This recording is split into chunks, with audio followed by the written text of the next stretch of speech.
تو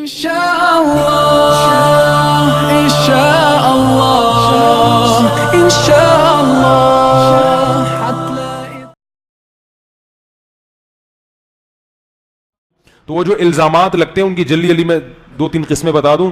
پہلا الزام کسی کی ذاتیات کے متعلق, چاہے وہ بیوی الزام لگا رہی ہو یا شوہر بیوی پہ الزام لگا رہا ہو, ان الزامات پہ کان دھرنے کی شریعت ہمیں اجازت, بولو نا بھائی, نہیں دیتی. ذاتی مسئلہ ہے بھائی, وہ جانے ان کا مسئلہ ہے. لوگ ایک دم آتے ہیں, دیکھیں وہ سچ کہہ رہی ہے, اس کے پاس اسے بولیں گے بتاؤ تمہارے پاس کیا ثبوت ہے, تمہارے میاں ایسے ہیں. میاں سے پوچھیں گے تمہارے پاس کیا, بھائی تمہارا کیس ہی نہیں ہے, یہ کیا خیال ہے, تمہارا مسئلہ ہی نہیں ہے, علیحدگی ہو گئی, ختم. ایک بزرگ تھے نا, بیوی سے جھگڑا رہتا تھا.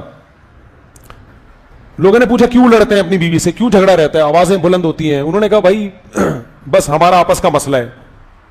بالآخر طلاق ہو گئی. جب طلاق ہوئی ہے تو پھر لوگوں نے پوچھا بھی طلاق کیوں دی, تو انہوں نے کہا ہمارا آپس کا مسئلہ ہے.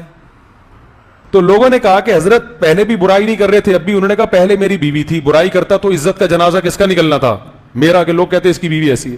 اب جب میں نے طلاق دے دی, اجنبی بن گئی ہے, تو اجنبی عورت دنیا میں کروڑوں عورتیں, ان میں سے ایک یہ بھی عورت ہے. دنیا میں پتہ نہیں بہت کچھ صحیح بھی ہو رہا ہے, بہت کچھ غلط بھی ہو رہا ہے, تو مجھے کیا وہ کیسی تھی کیا تھی. لیکن ہمارے قوم میں یہ سینس نہیں ہے. طلاق کی وجہ میں گھسیں گے, کیوں دی. جب گھستے ہیں تو پھر ظاہر ہے الزامات ایک دوسرے پر, بولو نا, لگتے ہیں, کیونکہ دونوں اپنی عزت بچانے کی کوشش کرتے ہیں. اور ہمارے معاشرے کا مزاج لوگوں کو معلوم ہے کہ اپنی عزت بچانے کے لیے دوسرے کو معاشرے میں ذلیل کرنا انتہائی ضروری ہے. آج کل جو مارکیٹ میں چل رہا ہے نا, وہ یہ چل رہا ہے کہ اپنی عزت جب ہی بچے گی جب دوسرا کیا ہو جائے گا, ذلیل ہو جائے گا. تو وہ اس کو ذلیل کر رہا ہے اور یہ اس کو ذلیل کر رہا ہے, اور لوگ بیٹھ کے درمیان میں کیا کر رہے ہوتے ہیں, فلم دیکھ رہے ہوتے ہیں, تماشا. ابے اس نے یہ بولا, ابے اس نے یہ بولا, ابے وہ دیکھو, ابے وہ دیکھو. بھائی علیحدگی ہو گئی, ختم. آپ خاتون سے بولو محترمہ, جب آپ کی اس سے علیحدگی ہو گئی یا آپ اس سے طلاق چاہ رہی ہو تو طلاق لے کے علیحدگی اختیار کر لو. کیا تھا کیا نہیں تھا, وہ آیا نا جمائمہ خان کا عمران خان کے خلاف. مجھے نہیں پتا عمران خان اچھا آدمی ہے برا آدمی ہے, یہ میرا ٹاپک نہیں ہے. میں پہلے بہت سارے کلپ بھگت رہا ہوں, تو مجھے بھی لوگوں نے کہا کہ وہ جمائمہ خان کی کتاب پڑھیں, اس نے عمران خان کے راز اچھالے. میں نے کہا اس خاتون سے بولو تیری کو جب طلاق ہو گئی ہے تو کہیں اور شادی کر, ٹھیک ہے نا. تجھے کیا ضرورت ہے, وہ کیسا تھا, اور کتاب لکھ رہی تھی اس وقت لکھتی. اول تو اس وقت بھی غلط تھا. اگر عورت کو اپنے شوہر کے بارے میں برائی کا علم ہو, کسی سے مشورہ لینے کے لیے بتائے, وہ تو ایک الگ بات ہے کہ بھئی یہ ایسے آدمی سے جو راز فاش نہ کرے, وہ تو ایک الگ چیز ہے. لیکن اس کو معاشرے میں ذلیل کرنے کا کوئی تک, بھئی خراب ہے تو آپ علیحدگی لے لیں اس سے, چپکے سے پتلی گلی سے نکل لیں. آپ بیوی آپ کی خراب ہے تو آپ آرام سے اس کو چھوڑ دیں, معاشرے میں ذلیل کرنے کی کوشش نہ کریں. حضرت عویمر عجلانی رضی اللہ تعالی عنہ نے اپنی بیوی کو زنا کرتے ہوئے اپنی آنکھوں سے دیکھا. صحیح بخاری کی حدیث ہے, نبی کے پاس آئے, یا رسول اللہ میری بیوی نے زنا کیا ہے.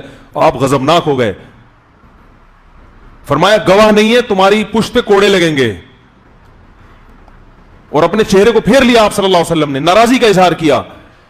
علامہ نووی نے لکھا اس طرز عمل میں نبی نے بتا دیا کہ نبی کو یہ بات اچھی نہیں لگی کہ آپ اپنی بیوی کو دیکھا ہے تو مجھے آ کے کیوں بتا رہے ہو. حالانکہ نبی تو مربی تھے, روحانی باپ تھے. روحانی باپ کو بھی اجازت نہیں دی جا رہی کہ اپنی بیوی کے زنا کے بارے میں آپ آ کے بولو بھائی, بتائیں کہ یہ ایسی ہے.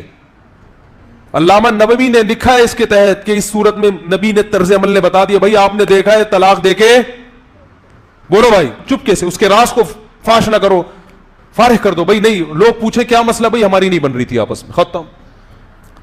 بھائی نہیں بن رہی تھی, کیونکہ اگر اس سے برائی ہوئی ہے تو توبہ کا آپشن بھی ہے کہ نہیں ہے, یا توبہ کا دروازہ بند ہو گیا. بھائی آپ کو اعتماد ختم ہو گیا, عورت کو بٹھائے, بولے بھائی دیکھو میں نے یہ دیکھا ہے, اب میں تم پہ الزام, تم مل پہ الزام, اس سے بہتر ہے کہ ہم کیا کر لیں, کنارہ کشی اختیار کر لیں. اسی طرح خواتین اپنے شوہر پہ جو الزام لگاتی ہیں, زنا کر رہا ہے, فلانا کر رہا ہے, میں کہتا ہوں بھائی دیکھو کر رہا ہے, برا کر رہا ہے, مشورے کے لیے آپ نے فون کیا, میں نام نہیں بتانے دیتا ان کو, اپنے شوہر کا نام بتا, میرے سامنے راز نہ فاش ہو کسی کا. ہاں کوئی بہت بڑا فسادی ہو معاشرے میں, کچھ اس طرح کے کچھ لوگ ہوتے ہیں جو مذہبی رہنما بن کے لوگوں کو الو بنا رہے ہوتے ہیں اور بہت بڑے پیمانے پر ان کا فساد ہوتا ہے, وہ ایک الگ چیز ہے. وہ تو پھر داڑھی رکھ کے ان کے تو